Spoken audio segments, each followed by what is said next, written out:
This is a lecture on mechanical ventilation. I will be going through some basic ventilator modes and settings. I will also talk about principles of mechanical ventilation in a patient with ARDS, including a section on paralysis and proning. Finally, I will go through some aspects of ventilator troubleshooting. What determines oxygenation and CO2 clearance in a patient? Oxygenation is determined by the set PEEP and FiO2, while CO2 clearance is dependent on minute ventilation, which is denoted by the formula respiratory rate multiplied by tidal volume. Adjusting any of these parameters will increase minute ventilation, which will in turn increase your CO2 clearance. So should I increase respiratory rate or tidal volume if I want to increase my patient's minute ventilation? For most patients, the respiratory rate is usually set between 12 to 16 breaths, and most of them breathe above this set rate unless they are deeply sedated or paralyzed. Hence, in these patients, increasing the set rate usually does not impact on minute ventilation significantly and may cause more patient-ventilator dyssynchrony. As such, in most cases, increasing tidal volume is the more effective way to increase a patient's minute ventilation. What does my ventilator screen show? This is a screenshot of a PB840 model that is usually found in MICU. On the bottom panel, these are the parameters that we set. The top panel shows what the patient is actually achieving. Always look at both when reviewing a ventilated patient. The common ventilator modes that we use are assist control, pressure control, and assist control, volume control. In patients who are suitable for weaning, we also have spontaneous modes like pressure support ventilation. For the purposes of this talk, we will only be going through assist control modes. What does assist control mean? The set rate denotes the number of mandatory breaths per minute. If the patient does not trigger the ventilator, the machine will deliver the number of breaths that was preset, also known as controlled breaths or machine breaths. If the patient triggers the ventilator, the machine will then deliver an assisted breath. The graph illustrates a pressure time curve for a patient on assist control ventilation. The curve on top demonstrates that all breaths are delivered by the machine, hence all are controlled breaths. The curve on the bottom demonstrates some breaths that are triggered by the patient. This is indicated by a drop in the airway pressure during the patient trigger, which shows up as a negative deflection on the x-axis. This is sensed by the ventilator, which would then proceed to deliver an assisted breath. Now, we will talk about the settings for assist control, pressure control, or ACPC. The variables that you can set are respiratory rate, inspiratory pressure, which is usually denoted on the ventilator as PI or PC, inspiratory time, which is how long the breath is delivered, PEEP, and FiO2. The higher the inspiratory pressure, or PI or PC, the larger the tidal volume that will be delivered to the patient. In ACPC modes, the actual tidal volume that is delivered is variable from breath to breath and is dependent on the resistance of the respiratory system and lung compliance. If the resistance of the respiratory system is higher, for example in asthma, or if the patient has poor lung compliance, like in ARDS, the tidal volume delivered will be low even with a higher inspiratory pressure. This slide shows the various ventilator waveforms that you will see in a patient on ACPC. The first graph on top is the pressure time curve. In a pressure-controlled mode of ventilation, the inspiratory pressure is set by the operator and is constant during the inspiratory phase. As a result of this, the pressure waveform is square. The second graph in the center is the flow time curve. The flow is the highest during the early inspiratory phase and then decreases as the breath progresses. Hence, this graph takes the shape of a downsloping ramp. Finally, the third graph at the bottom is the volume time curve. The size of the curves are variable, as the volume delivered is variable, which depends on lung compliance. You need to pay special attention when it comes to setting PI or PC on the ventilator. Depending on the ventilator model, PI or PC may include PEEP or may be above PEEP. This slide shows a ventilator screen of a patient on AC/PC on a servo eye ventilator. As you can see, the set PC is 20 and the set PEEP is 5. The peak pressure on the top right-hand corner is 31, which is higher than PC. Hence, in this case, the set PC is above PEEP. This slide shows a ventilator screen of a patient on AC/PC on a Draeger ventilator. As you can see, the set PI is 10 and the set PEEP is 5. The peak pressure on the top right-hand corner is 11, which is about the same as the PI. Hence, in this case, the set PI includes PEEP.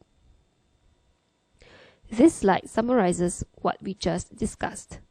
To tell if the PI or PC includes or is above PEEP, first, look at the peak pressure reading. Next, look at the PI or PC number. If PI or PC is the same as the peak pressure reading, then PI or PC includes PEEP. If peak pressure is higher than the PI or PC, then this is above PEEP. Why is this important to know? If PI or PC is above PEEP, you can adjust the driving pressure and hence the tidal volume directly. Do remember to keep an eye on the peak pressure when doing so and avoid peak pressures of above 30. If PI or PC includes PEEP, the driving pressure is the difference between the PI and the PEEP. Hence, you can increase the driving pressure by increasing PI. For example, if the PI is 20 and the PEEP is 5, the driving pressure for this patient is 15. If I want to increase the driving pressure to 18, I will need to increase the PI to 23. You also need to be careful when adjusting PEEP in these cases. If the PI is 20 and PEEP is 5, and I want to increase the PEEP to 8, I also need to increase the PI to 23 in order to maintain the driving pressure of 15. Now we will talk about the settings for Assist Control Volume Control, or ACVC. The variables that you can set are respiratory rate, tidal volume, FiO2, PEEP, and also the flow or inspiratory time. Depending on the ventilator model, you may be able to adjust either flow or inspiratory time or both. If you can only adjust flow, then a higher flow rate equals a shorter inspiratory time. Peak airway pressure is variable in volume control modes and is dependent on the resistance of the respiratory system and lung compliance. If the resistance of the respiratory system is high, for example in asthma, or if the patient has poor lung compliance, like in ARDS, the peak pressure will be high even with a low tidal volume. This slide shows the various ventilator waveforms that you will see in a patient on ACVC. The first graph on top is the pressure time curve. The pressure waveform is highly variable during volume control ventilation, and the shape changes depending on lung compliance and airway resistance. The second graph in the center is the flow time curve. If the flow is constant, then the waveform is square, like what you see. If the flow is decelerating, then the waveform is ramp-shaped. The third graph at the bottom is a volume time curve. As this is a volume control mode, the size of the curves are the same as the volume delivered is fixed. So should I choose pressure control or volume control for my patient? In general, there is no best mode. whichever mode allows you to deliver lung protective ventilation and achieve your ventilatory targets with minimal patient ventilator dyssynchrony is the most appropriate mode for the patient. What ventilator settings should I start with for a newly intubated patient? For pressure control, set the respiratory rate at between 12 to 16 breaths per minute. Set the driving pressure at between 12 to 16.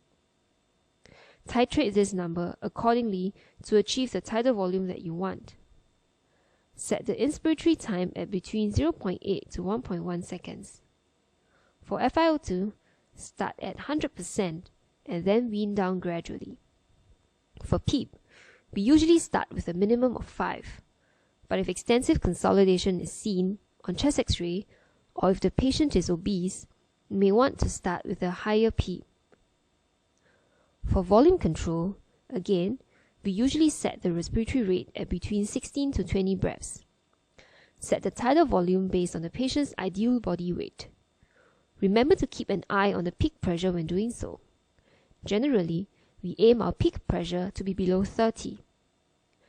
Adjust the flow or inspiratory time to target an inspiratory-expiratory ratio of between 1:2 to 3. For FiO2, start at 100% and then wean down gradually. For PEEP, again, we usually start with a minimum of 5, but you can consider higher numbers if there is extensive consolidation or if the patient is obese. How do I determine the tidal volume to set? This depends on the patient's predicted body weight, which depends on the patient's height and gender.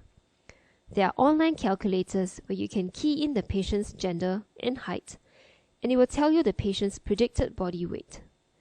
The tidal volume will be 6 to 8 mL per kilogram of the patient's predicted body weight.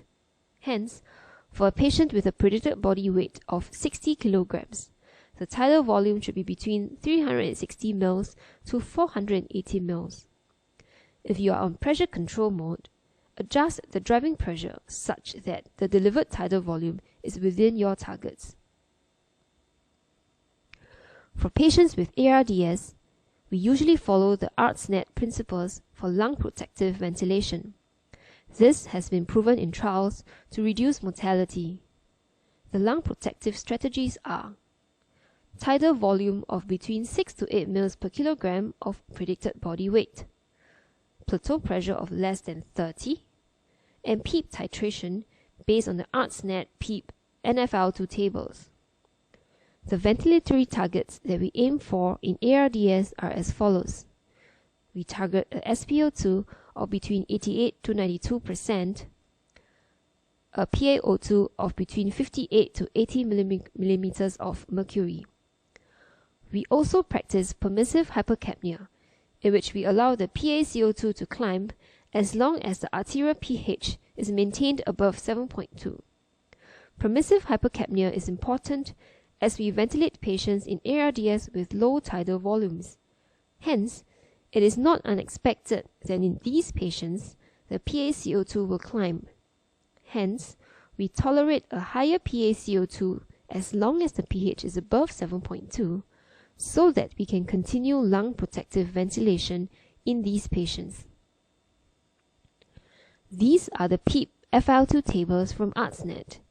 As you can see, there are two sets of tables, one with a lower PEEP, higher FiO2, and one with a higher PEEP, lower FiO2. In SGH, we usually follow the higher PEEP, lower FiO2 table. This slide shows you how you can check plateau pressure. First, ensure that the ventilator is set in volume control mode. Next, press the inspiratory pause button on the bottom right-hand panel on the machine. The plateau pressure reading will then appear on the top right-hand corner of the screen. The number we aim for is below 30. What happens if my patient's plateau pressure is above 30, despite being on low tidal volume? First, you can decrease the tidal volume gradually down to 4 mL per kilogram and see if this helps to bring down the plateau pressure. We will accept this lower tidal volume as long as the SpO2 is maintained above 88% and a pH more than 7.2.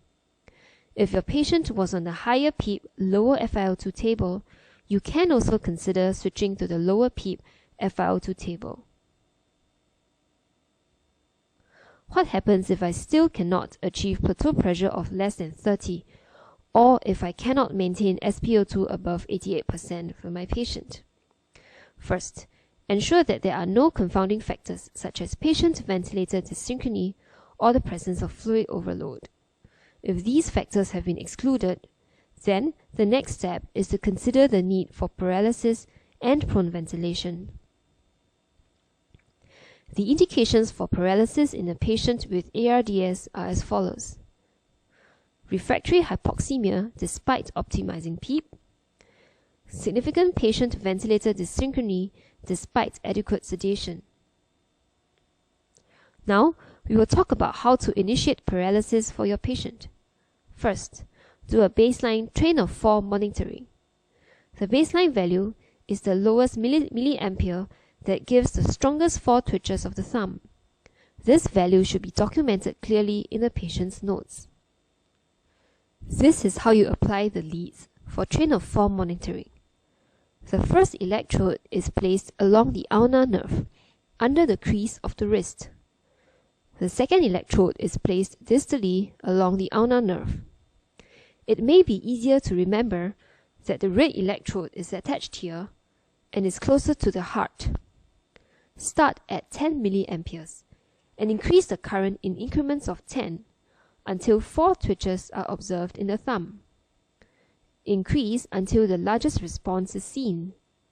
For example, if 50 milliamperes was selected and the thumb twitch is large and pronounced, increase the current to 60 milliamperes and observe again.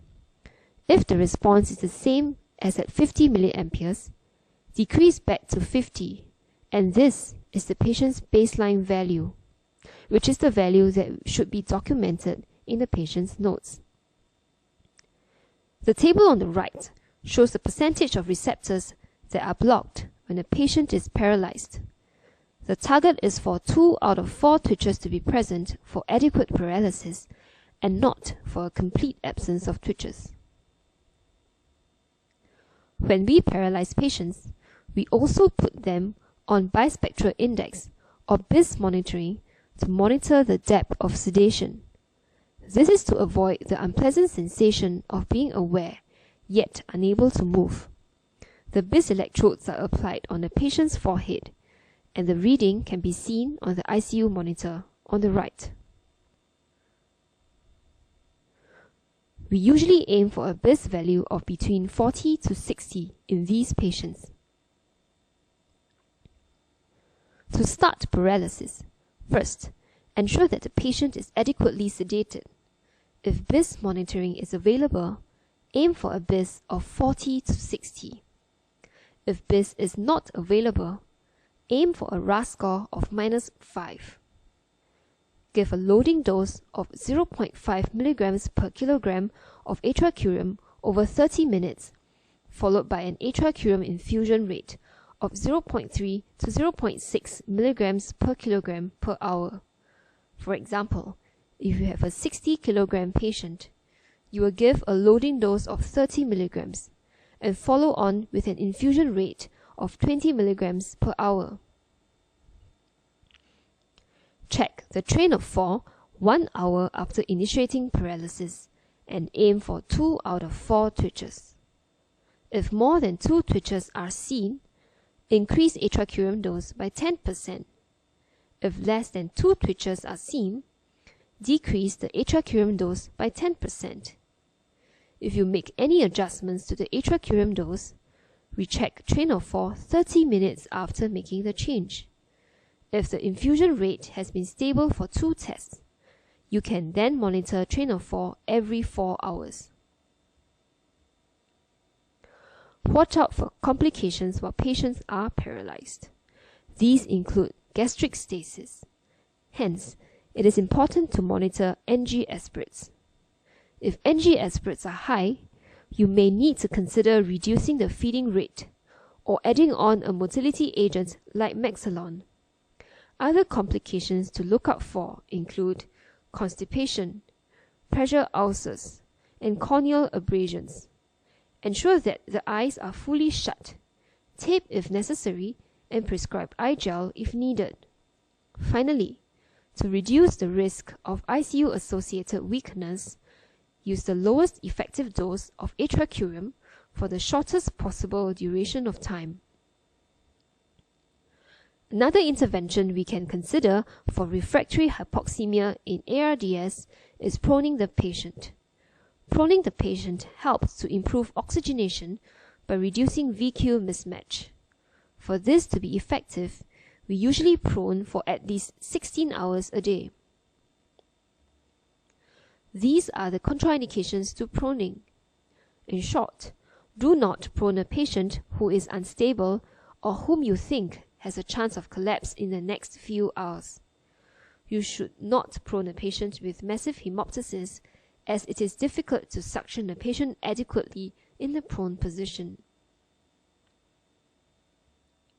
This slide shows the 3-point turn for turning the patient into the prone position. First, move the patient towards the right side of the bed. Next, turn the patient into the lateral position. Finally, turn the patient into the prone position and adjust the patient's position to the center of the bed. The following pictures describe in greater detail how exactly we prone a patient. First, we place one bed sheet and one slide sheet, which is red in color, under the patient. Next, we place pillows over the patient's chest and pelvis to relieve pressure when the patient is in the prone position. Following that, we put another bed sheet on top of the patient. The edges of the two bed sheets, both on top and below, are then rolled together in a curry puff fashion as tightly and as near to the patient as possible. When everyone is ready, the team leader, who is standing at the head of the bed, gives the command and the patient is shifted towards the right side of the bed. Next, turn the patient into the lateral position and check that all tubes and lines are still in place and nothing is being tugged on. Finally, turn the patient into the prone position and align towards the center of the bed. Things to look out for when proning. Before proning the patient, ensure that all your procedures like line setting, blood cultures, and chest X-ray are done. Stop NG feeds 1 hour before proning. When you are ready to prone the patient, give a bolus dose of sedation and paralytics before disconnecting the lines from the drug pumps.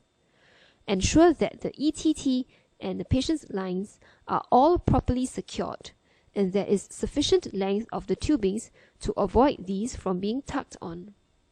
It is also important to ensure that you have standby intubation equipment readily available in the unlikely event that the ETT is dislodged during the procedure. When the patient has been turned into the prone position, ensure that the bed is placed in reverse Trendelenburg 30 degrees to reduce the risk of aspiration. Ensure that your drug infusions are restarted. After proning is complete, restart NG feeds at 10 mL per hour and gradually up-titrate to the goal rate.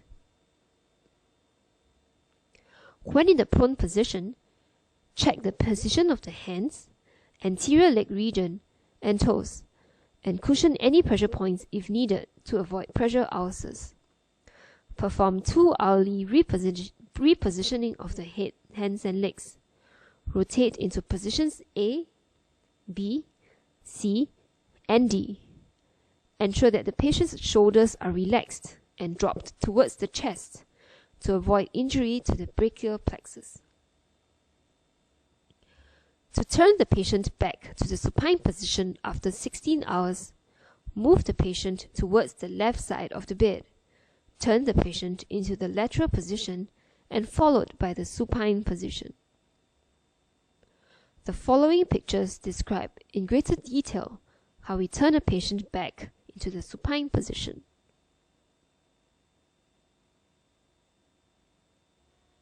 What happens if my patient has a cardiac arrest while in the prone position? This is the reason why we avoid proning patients who are unstable. Hence, if your patient turns unstable while in the prone position, you should strongly consider turning him or her back into the supine position. If the patient is prone when a cardiac arrest occurs, deliver a single defibrillation for a shockable rhythm by placing one pad between the tip of the left scapula and the spine, and the other pad over the right anterior chest wall. This is known as the modified antero-posterior approach. Quickly assemble your team to turn the patient back to the supine position and start chest compressions according to ACLS algorithm. This shows you the placement of the pads.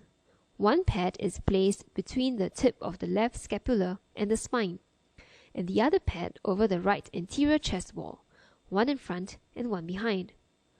Do note that you will not be able to use the paddles to manually defibrillate in this position.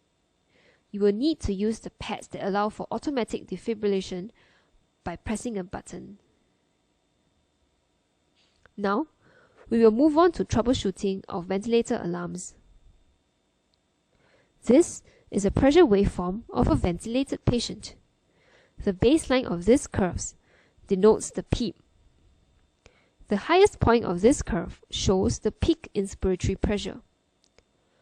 The plateau pressure is checked during an inspiratory hold, where there is no airflow in the respiratory system, and hence the plateau pressure reflects the pressure in the alveoli.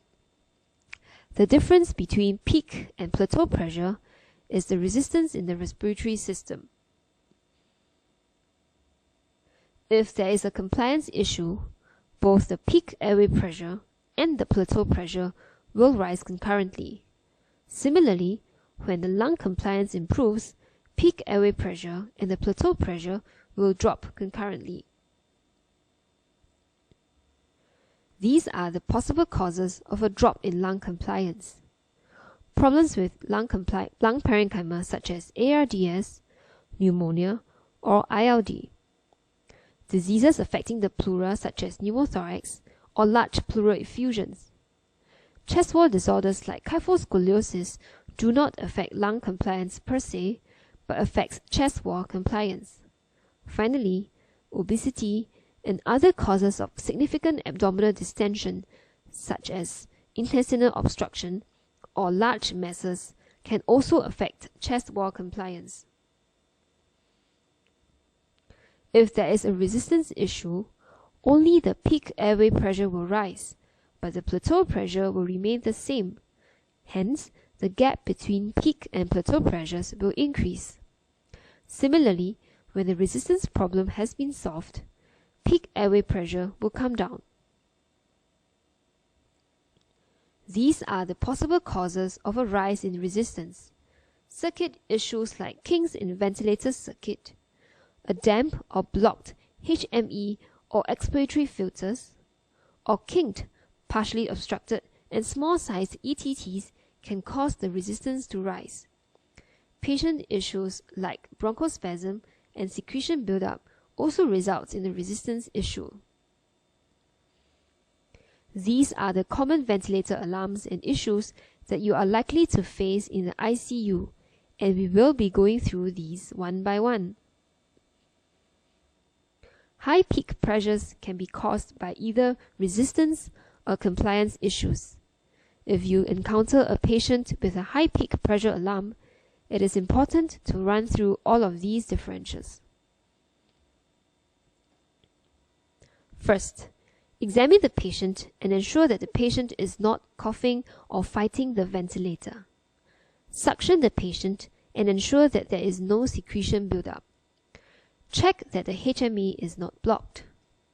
Auscultate the patient for wheeze, indicating bronchospasm, or reduced breath sounds, which can be seen in pneumothorax or lung collapse. Next, check the ventilator circuit to ensure that there are no kinks or obstruction. Arrange for an urgent chest X-ray to rule out causes like worsening ARDS, pneumothorax, or lung collapse. Another type of alarm you will sometimes see is the low tidal volume alarm. This can be due to worsening ARDS, pneumothorax, or bronchospasm if the patient is in pressure control, as the worsening lung compliance results in a fall in the tidal volume. A leak in the circuit can also cause a low tidal volume alarm or a low pressure alarm. To troubleshoot, ensure that the ETT is not dislodged and that the cuff is inflated. Check the ventilator circuit for leaks. Examine the patient and look out for an audible hiss, which will indicate the presence of a leak. Examine also for the presence of bronchospasm, reduced breath sounds, and asymmetrical chest expansion. Ensure that sedation was not recently increased, as a reduced respiratory drive and effort can lead to a fall in tidal volumes. Arrange for an urgent chest X-ray to rule out causes like worsening ARDS, pneumothorax, or lung collapse. How do you recognize that your patient has a leak? Some clues include an audible hissing sound, a low pressure alarm on the ventilator. The volume time curve on the ventilator also does not return to baseline. Auto PEEP happens when there is bronchospasm or inadequate time for expiration. You can recognize auto PEEP as the expiratory limb of the flow time curve does not return to baseline. Auto PEEP is undesirable as it causes increased work of breathing, barotrauma, difficulty in triggering the ventilator, and in extreme cases, it can cause hemodynamic instability. If the patient is desaturating and hypotensive and you diagnose auto PEEP, immediately disconnect the ventilator and press on the patient's chest. There will be a hissing sound as the built-up air is released, and the hemodynamics should improve. Thereafter, review the ventilator settings to ensure that they are appropriately set. Increase expiratory time by reducing set respiratory rate, as well as the tidal volume, allowing for permissive hypercapnia. Reducing inspiratory time also helps to a certain extent. Most importantly, treat the underlying cause. If the patient has bronchospasm from status asthmaticus, give steroids and bronchodilators. If the patient is fighting the ventilator, ensure that the ventilator settings are appropriate and there are no kinks or leaks in the circuit. Ensure that the patient is properly sedated and not in pain. Check that there is no air trapping, as it can lead to ineffective triggering of the ventilator. Call for help early. If you are called to see a desaturating patient, hyperoxygenate the patient with 100% FiO2 while you try and identify any alarms on the ventilator and troubleshoot. If that does not work, disconnect the patient from the ventilator and bag manually.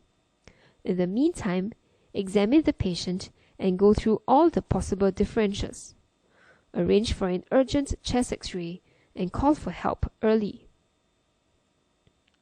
We have come to the end of the talk. Thank you for your attention.